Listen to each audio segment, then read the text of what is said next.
উনি ডেকে এইটুকুই বলেছেন, দেশ আমাদের সবার, আমি অবশ্যই অর্থবহ, সুষ্ঠু, স্বচ্ছ একটা নির্বাচন দিতে চাই। আমি যেন তেন কোনো নির্বাচন দিতে চাই না। এবং তিনি আমাদের কথা মনোযোগভাবে শুনেছেন আর বলেছেন যে আপনাদের পরামর্শগুলা আমি প্রয়োজন মনে করি, আপনারা যে পরামর্শ দেবেন অবশ্যই আমি এগুলা কনসিডারেশন নেব, অন্যদের কথা আমি শুনবো। দায়িত্ব আমরা সবাই মিলে তাকে দিয়েছি, তিনি চেয়ে নেননি এবং তিনি দলের পক্ষ থেকেও নির্বাচিত কোনো দায়িত্বশীল নেতা নন। গত পরশুদিন অর্থাৎ বৃহস্পতিবারে উপদেষ্টা পরিষদের একটা বৈঠক হয়। সেই বৈঠক থেকে প্রধান উপদেষ্টা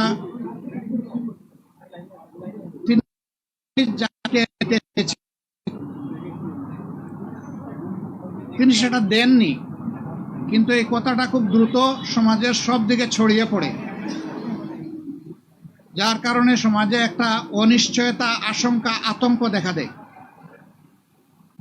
আমরা সেই দিনই বিষয়গুলোকে হিসাবে নিয়েছি, নোটিশে নিয়েছি। ঠিক একই সময়ে একজন রাজনৈতিক নেতা তার জনপ্রতিনিধিত্বের একটা দাবি নিয়ে তিনি একটা অবস্থান নিয়েছিলেন। আবার আরেকটা গুরুত্বপূর্ণ জায়গায় আরেকটা দাবিতে আরেক দল অবস্থান নিয়েছিলেন। এই সব কিছু প্রধান উপদেষ্টার জন্য কিছুটা কষ্টের, কিছুটা বিরক্তির ছিল, যার কারণে তিনি তার দায়িত্বের ব্যাপারেই পুনর্বিবেচনা করবেন এরকম একটা অভিব্যক্তি তিনি প্রকাশ করেছিলেন, কিন্তু কার্যত এটা অফিসিয়ালি সামনে আসে নাই। এ বিষয়ে আপনারাও আমাদের মতোই বিচলিত ছিলেন, আমরা এটা বিশ্বাস করি। কারণ দেশ আমাদের সবার, দেশ ভালো থাকলে আমরা সবাই ভালো থাকব। 24 জুলাই বিপ্লবের মধ্য দিয়ে দেশে একটা পরিবর্তন এসেছে, কিন্তু এই পরিবর্তনে এখন যারা নেতৃত্ব দিচ্ছেন সরকারে, তারা তাদের পরিচয় হচ্ছে যে তারা কোনো পার্টিকে বিলং করবেন না।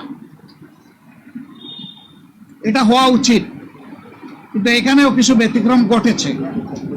এটাও মাঝে মধ্যে সমাজকে উদ্বিগ্ন করেছে। আবার স্বাভাবিকভাবেই এই পরিবর্তন বা বিপ্লবের অবশ্যম্ভাবী দাবি ছিল যে অর্থবহ কিছু সংস্কার করা লাগবে এবং যারা অপরাধী তাদের বিচার হতে হবে। এই সংস্কার এবং বিচারের মধ্য দিয়েই একটা অর্থবহ নির্বাচন হবে, যে নির্বাচনে সমতল মাঠ থাকবে। নির্বাচনে যারা অংশগ্রহণ করবেন তাদেরকে কোনো ধরনের ষড়যন্ত্রের মুখোমুখি হতে হবে না। এখানে পেশি শক্তি এবং কালো টাকার প্রভাব চলবে না। 15.5 বছর মানুষ 3টা নির্বাচনে তার ভোটের অধিকার প্রয়োগ থেকে বঞ্চিত হয়েছে। এবার তারা নিঃসংকোচে নিজের এই অধিকারটা প্রয়োগ করতে চায় এবং এই সুযোগ পাবে, নিশ্চিত হবে। এটি হচ্ছে জনগণের দাবি। প্রধান উপদেষ্টা ইতিমধ্যে কয়েকবার তিনি বলেছেন নির্বাচন তিনি দিতে চান এই বছরের ডিসেম্বর থেকে শুরু করে আগামী বছরের জুনের মধ্যবর্তী কোনো এক সময়, কিন্তু তিনি সুনির্দিষ্ট কোনো রোডম্যাপ দেননি, কোনো মাস সপ্তাহ তিনি ঘোষণা করেননি। এটাকে কেন্দ্র করে বিভিন্ন ধরনের দাবি এই নির্বাচনের রোডম্যাপের ব্যাপারে আছে। আমাদেরও কিছু রিকমেন্ডেশন ছিল, আমরা তার প্রতি সম্মান রেখেই বলেছিলাম যে দায়িত্ব আমরা সবাই মিলে তাকে দিয়েছি, তিনি চেয়ে নেননি এবং তিনি দলের পক্ষ থেকেও নির্বাচিত কোনো দায়িত্বশীল নেতা নন, বরঞ্চ তিনি জনগণের ঐক্যমতের ভিত্তিতে এই জায়গাটায় একটা গুরুবার তিনি গ্রহণ করেছেন। তাকে আমরা তার সম্মান বজায় রেখে দেশের স্বার্থটা তিনি দেখবেন, সেটা আমরা সবসময় বলে আসছি। আমরা আজকে ওই ব্যাপারে কথা বলেছি। আমরা বলেছি 2টা বিষয় স্পষ্ট করা দরকার।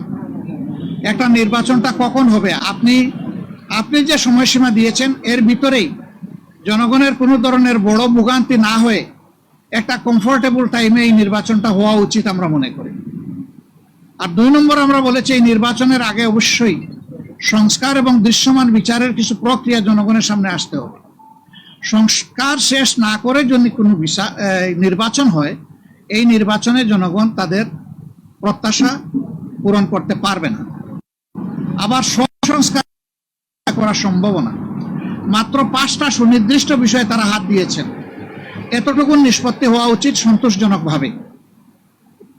এর পাশাপাশি এখানে জুলাই প্রক্লেমেশনের ব্যাপার স্যাপার আছে, এগুলা সংস্কারের সাথে জড়িত। তো অনেক দলের দাবি দেওয়ার মধ্যেও কিছু ভিন্নতা আছে, এটা থাকবে, দল যেহেতু আলাদা মতেরও ভিন্নতা থাকবে, এটাই স্বাভাবিক। গণতন্ত্রের সৌন্দর্য হচ্ছে আমার মতটি আমি প্রকাশ করব, আরেকজনের মতের প্রতি আমি শ্রদ্ধা দেখাবো। আমি কারো মতকে তুচ্ছ জ্ঞান করবো না, উপহাস করবো না এবং কাউকে অপমানিত করব না। কিন্তু আনফর্চুনেটলি এই সীমা আমরা অনেকেই রক্ষা করে চলতে পারি না, আমাদের পারা উচিত। গণতন্ত্রের স্লোগান হচ্ছে let us agree to disagree. আসো আমরা এক হই যে আমাদের ভিন্ন মত প্রকাশ করার অবকাশ আছে, সুযোগ আছে। এই থিওরির উপর আমাদের সকলকে আসতে হবে।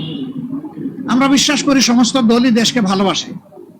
ভালোবাসার জায়গা থেকে দায়িত্ববোধের পরিচয় দিয়ে আমরা সবাই যদি এগিয়ে আসি এবং আমরা যদি সংস্কার প্রক্রিয়াকে অর্থবহ সহযোগিতা করি, তাহলে একটা অর্থবহ সংস্কারের মধ্য দিয়ে একটা অর্থবহ নির্বাচন নিশ্চিত হতে পারে ইনশাআল্লাহ।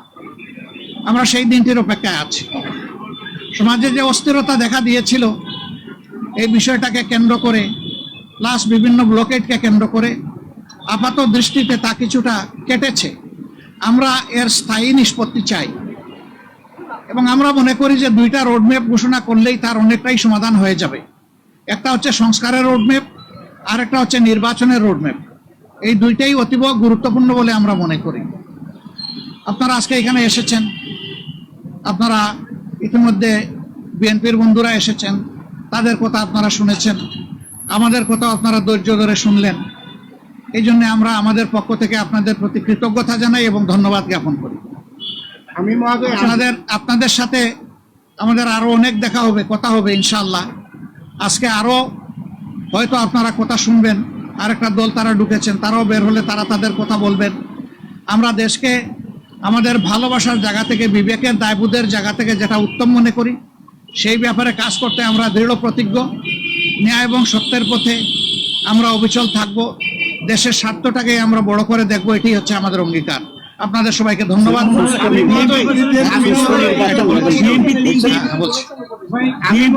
আপনারা যে আজকে আলাপ করলেন এটার প্রেক্ষিতে আপনারা কোনো সময়সীমা বেঁধে দিয়েছেন কিনা এবং আপনারা এই সংস্কারের পরে নির্বাচন চাচ্ছেন কিনা?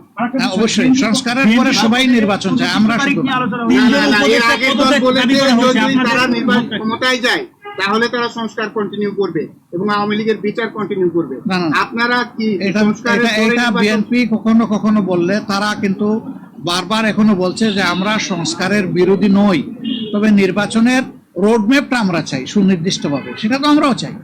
কিন্তু আমরা কোনো সময় বেঁধে দেইনি। আমরা কমফোর্টেবল 2টা টাইম আপনাদের মাধ্যমে এই জাতিকে জানিয়েছি। যদি সংস্কার শেষ হয়ে যায় তাহলে ফেব্রুয়ারির মধ্যভাগে এটা হতে পারে, আর যদি সংস্কারের ভিতরে শেষ না হয় আর একটু সময় লাগে, এরপরেই যেহেতু রোজা শুরু হয়ে যাবে, রোজার পর হতে হবে, তারপরে এটাকে টেনে লম্বা করলে কোনো সুষ্ঠু নির্বাচন করা সম্ভব হবে না। আমাদের দেশের আবহাওয়া এটা এলাও করবে না। প্রধান উপদেষ্টা কি বললেন, যে 2টা দাবি জানাইছেন সে 2টার ব্যাপারে তিনি গভীর মনোযোগ সহকারে শুনেছেন এবং আমাদের এটা আস্থা হয়েছে যে তিনি বিষয়টাকে ইতিবাচক ভাবে নিয়েছেন। আচ্ছা, বিএনপির পক্ষ থেকে তিনজন উপদেষ্টা আপনাদের নিটা কি চান বা তাদের পদত্যাগ চাওয়াটাকে আপনারা কিভাবে দেখেন? তারা বলছে নির্বাচনে বা সরকার নিরপেক্ষতার জন্য তাদের পদত্যাগ করা দরকার। পদত্যাগ চাইলো বিএনপি আর ফতোয়া দিবে জামাতে ইসলামী, এটা কি মানায়? তারা যারা পদত্যাগ চেয়েছেন এই ব্যাপারে তারাই ব্যাখ্যা ভালো দেবেন।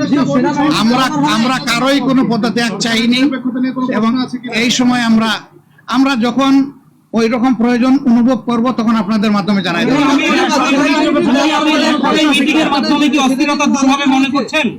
এই যে অস্থিরতার অবস্থা বিরাজ করছে, আপনারা আমরা আশাবাদী কতটুকু মনে করছেন? পুরাটাই দূর হবে ইনশাআল্লাহ। আপনাদের ডেকেছিলেন, আপনারা উনি আসেন নাই। আপনারা এইসব বিএনপি বা আপনাদের কথা বলেছেন, কিন্তু সরকার বা প্রধান উপদেষ্টা আপনাদের কেন ডেকেছিল? কি বলতে চায় সরকার আপনাদের? কিছু আপনি বলেন। সরকার আপনাদেরকে কি বলতে চায়? এটা ঠিক আমাদের ব্যাপার আর বিএনপির ব্যাপারে একরকম না, একটু হলেও যদি একটু ডিফারেন্স আছে। আমরা কিন্তু নিজেই চেয়েছি এবং টাইমটা ফিক্স আপ হয়েছে। কালকে আপনারা সংবাদ মাধ্যমে এটা অলরেডি জানতে পেরেছেন। সরকার কি হ্যাঁ, সেটা আমি পরে আসতেছি। ওনার দাওয়াত আমরা পেয়েছি, এটা অস্বীকার করব না, কিন্তু এর আগে আমরাই চেয়েছি এবং আমাদের চাওয়ার প্রেক্ষিতেই আজকে সন্ধ্যা 6টায় এই সময়টা নির্ধারিত হয়েছিল। আমাদের অন্য একটা দলীয় কর্মসূচি থাকার কারণে আমরাই চেয়েছিলাম যে আমাদেরকে আরো 2 ঘন্টা পিছিয়ে দেওয়া হোক। সে আমাদের অনুরোধের প্রেক্ষিতেই 8টা ফিক্স করা হয়েছিল, যদিও 8টায় আমরা শুরু করতে পারি নাই, একটু পরে আমরা শুরু করেছি। উনি ডেকে এইটুকুই বলেছেন, দেশ আমাদের সবার, আমি অবশ্যই অর্থবহ, সুষ্ঠু, স্বচ্ছ একটা নির্বাচন দিতে চাই। আমি যেন তেন কোনো নির্বাচন দিতে চাই না। এবং তিনি আমাদের কথা মনোযোগভাবে শুনেছেন আর বলেছেন যে আপনাদের পরামর্শগুলা আমি প্রয়োজন মনে করি, আপনারা যে পরামর্শ দেবেন অবশ্যই আমি এগুলা কনসিডারেশন নেব, অন্যদের কথাও আমি শুনবো এবং আগামীকালকেও তিনি আরো অনেকগুলা দলকে দাওয়াত দিচ্ছেন, তাদের কথাও তিনি শুনবেন।